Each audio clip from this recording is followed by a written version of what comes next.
Gesso. Gesso in a nutshell is a primer.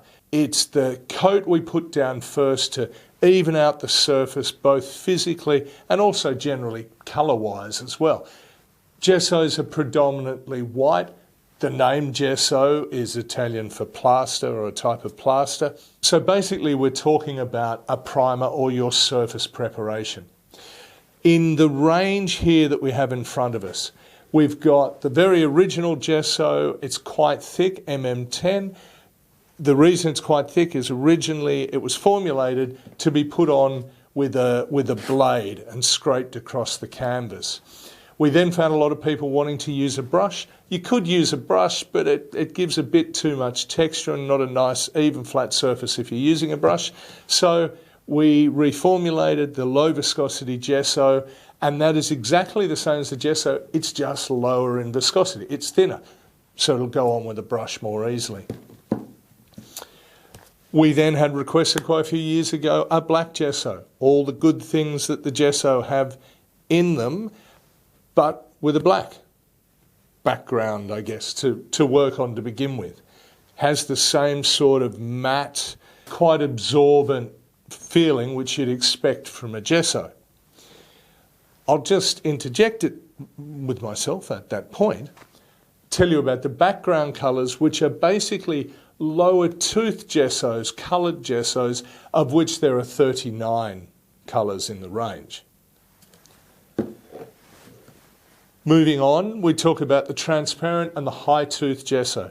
The transparent gesso is, as the name suggests, it's transparent or translucent. It's not completely clear, but it dries to really quite a rough texture. A higher tooth or more texture, and when I say texture, I don't mean impasto. I mean tooth or openness, porousness for the paint to adhere. So there's far more tooth in the transparent gesso.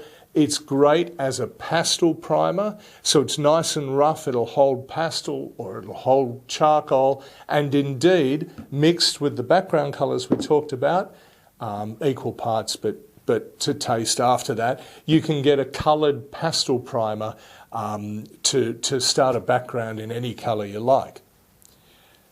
If you want to work with white, go straight for the high tooth gesso. It's the same sort of tooth, a very high rough tooth, but still white. The one benefit of this gesso over the other gessos, it's made on a binder that is more heat tolerant, so it's it's great for encaustics. So when you're working with hot wax, the high tooth gesso is the gesso you're after. I will talk quickly about the clear sealer.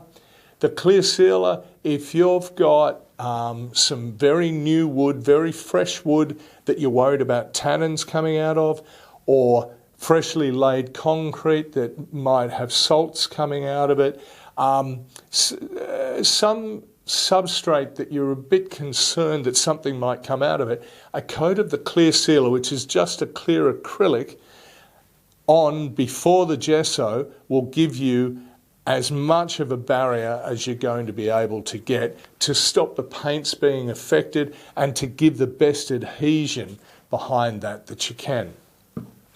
And last but not least is the watercolour grounds, one of the latest mediums we've made. It just dries with, once again, a different feel in the absorbency, which is perfect for watercolour painting. So now all our samples have dried. I'm going to hopefully show you on video the texture. And the way I'm going to do that is I'm going to rub each one, and hopefully you can hear the difference between the tooth or the roughness of each one. So the first two, the original gesso and the low tooth gesso. So the original gesso, you can see the difference here between the low viscosity and the original, because we've applied the original as was generally done with a blade, so it's gone on much thicker. There's a far thicker coat on here with the original gesso than there is with the low viscosity. So if you have a listen, They're both about the same, and they feel the same, as is the black gesso, as we talked about. All much the same, it's just it has black pigment in it. But then we get to the high tooth, or the transparent but high tooth gesso. So it's much rougher. You can really feel that texture. And the high tooth gesso, the encaustic gesso, once again, it's got a lot of tooth versus the previous three gessos. The background colour, on the other hand, will have the lowest tooth, and you're pushing the same pressure, it is definitely smoother than all the previous ones. The clear sealer, even smoother again.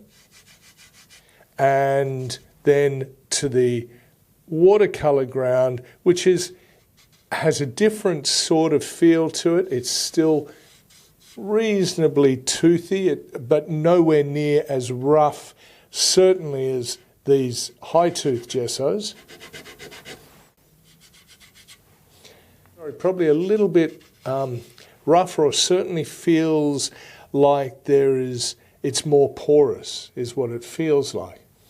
That's the best I can do for you on video, I'm afraid. So there we have it. You've got to be able to find a surface there that suits your technique and what you're after. Don't forget to like and subscribe. And if you've got any comments or questions, please leave them down below.